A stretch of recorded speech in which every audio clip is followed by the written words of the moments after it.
Magandang buhay, mga ka-DIY. So ngayon naman magre-repair tayo ng electric fan na ayaw nang umandar. So tara na, ayusin natin to. Okay, so ito ngayon yung electric fan natin, ka-DIY. Subukan natin saksak. Yan. Lagay natin sa number 1. Wala. Number 2 at number 3. So ayaw talagang umandar. Hindi siya nagva-vibrate. So paano natin ito i-diagnose? So ngayon kukuha tayo ng multi-tester para i-testing natin yung fuse ng electric fan. So ito siya, mga ka-DIY. Ayan. Lagay natin sa ohms.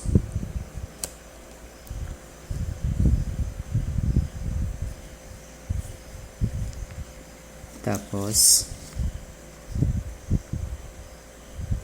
yan, lagay natin.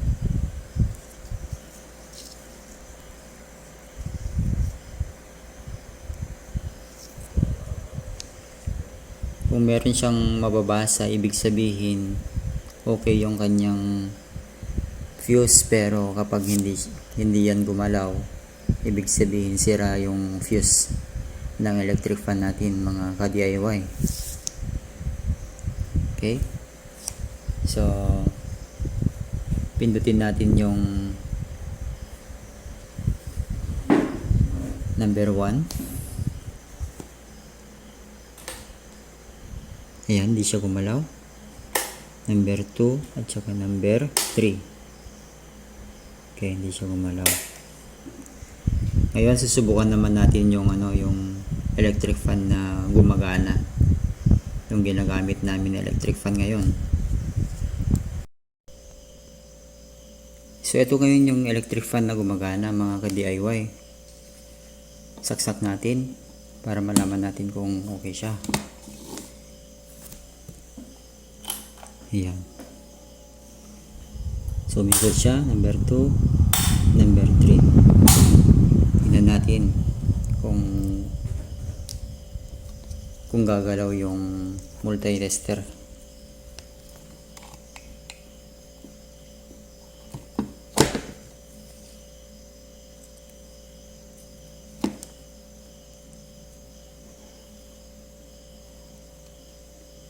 Yan, pindutin natin yung number 1. Yan, makikita nyo, gumagana siya. Yung number 2. Yan, gumagana pa rin. At yung number 3. Ayan. So, ibig sabihin, okay yung fuse ng electric fan na to. So, paano, mga ka-DIY? Buksan na natin. Tingnan natin yung fuse ng electric fan na to.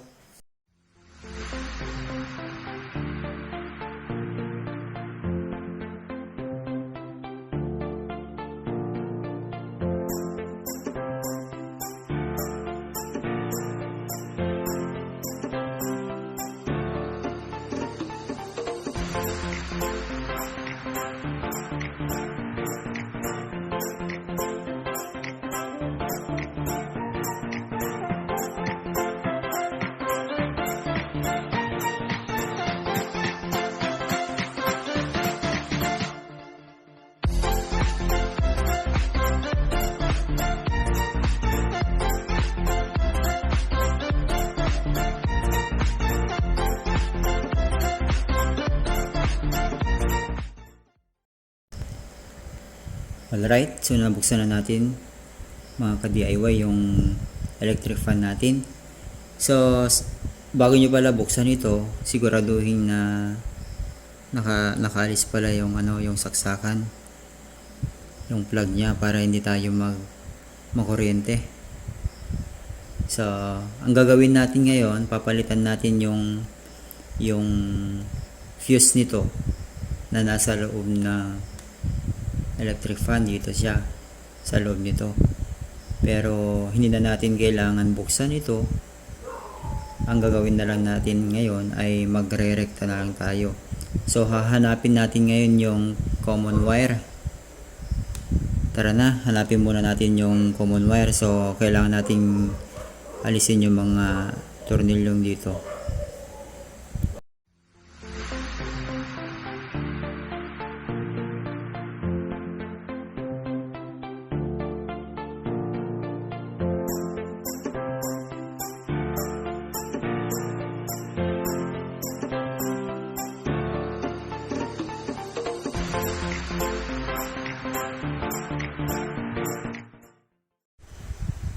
Okay mga ka-DIY.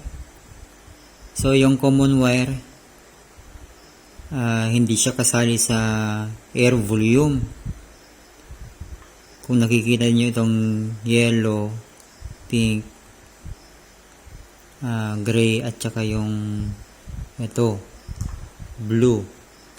Ayan. So ito yung mga air volume niya. So ang hindi kasali dyan ay yung kulay puti. So itong kulay puti papunta doon sa baba, papunta doon sa saksakan. So isang connection doon sa saksakan. Pataas naman, so ito yung kulay puti. So hindi siya kasali doon sa air volume niya. So babalatan natin ngayon yung ito, babalatan natin ngayon. Ito siya. Tingnan natin yung puti. Okay, tapos i-connect natin dito sa isa sa mga connection ng capacitor, mga ka-DIY. So ganun yung gagawin natin. So tara na. Balatan muna natin to.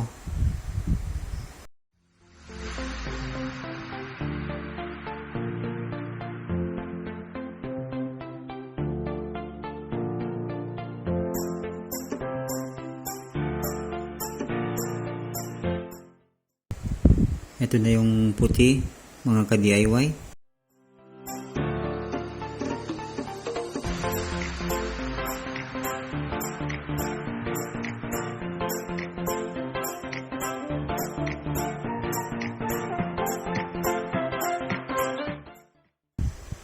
Ayan, nabalatan na. Okay, balatan naman natin itong isang linya ng capacitor.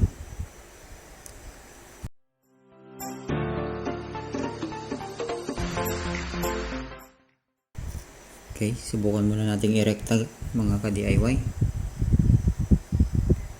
Connect natin to.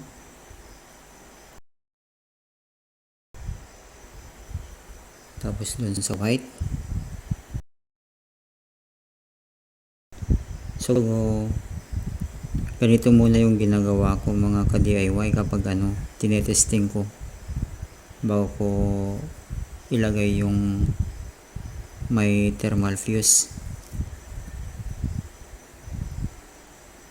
Nire-recta ko muna. Ayan. Lagay natin yung LEC nya.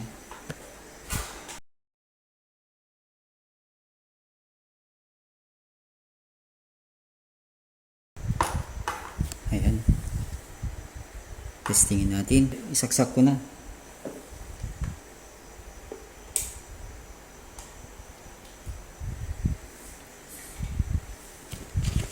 Ayan, so nakasaksak na siya. Testing natin.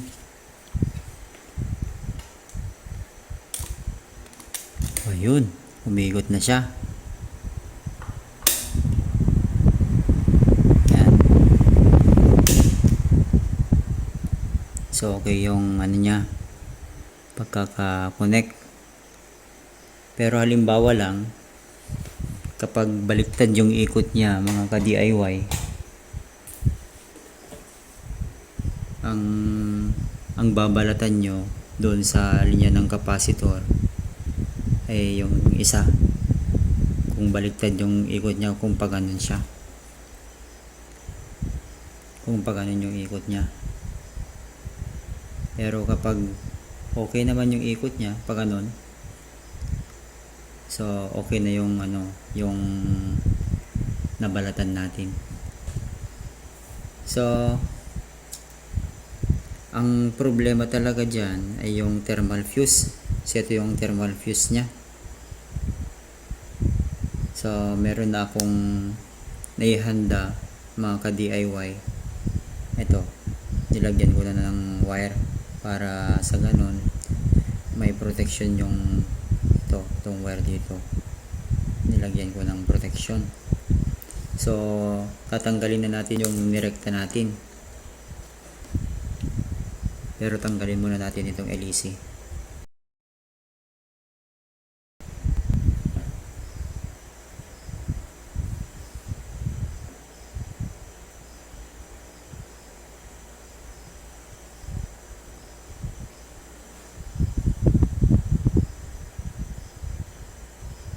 Siguraduhin yung natanggal yung saksakan mga ka-DIY kasi baka makakuryente yan.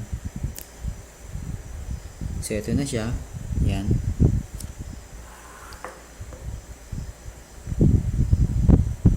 Ilalagay na natin.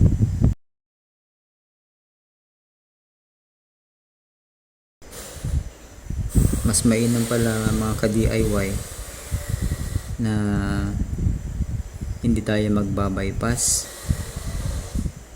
So ibig sabihin hindi na tayo maglalagay ng thermal fuse. Mas mainam pa rin yung maglalagay tayo ng thermal fuse kasi kapag uminit ito, yung electric fan, yung motor ng electric fan, hindi siya basta-basta masisira kasi ang unang masisira ay yung thermal fuse nya. Kaya napaka-importante mga ka-DIY na lagyan pa rin ng thermal fuse. Yung mga iba kasi na technician ay hindi na sila naglalagay ng thermal fuse, pero tayo para mas safe yung stator natin kailangan lagyan pa rin ng thermal fuse. So tara na, kabit na natin, ayusin na natin. So lagyan natin ngayon ng electric tape mga ka-DIY.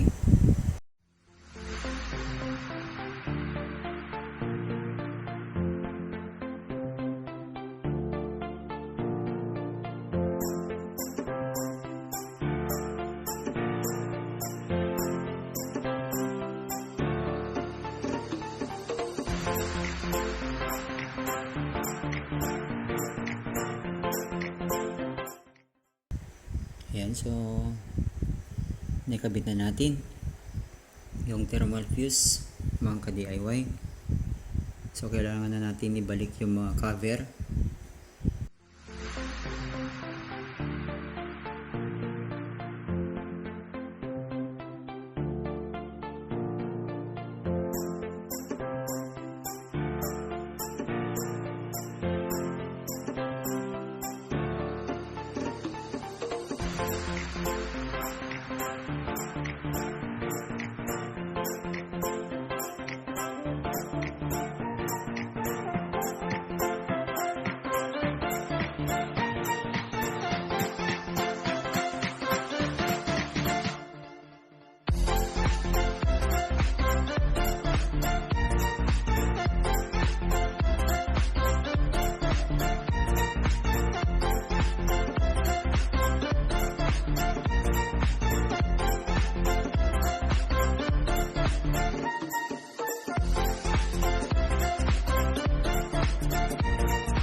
Okay na mga ka-DIY, saksak na natin.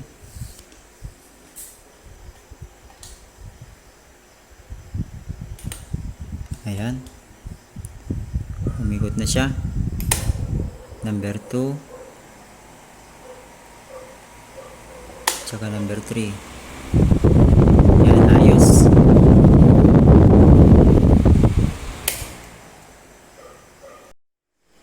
Ayan mga ka-DIY, maraming salamat.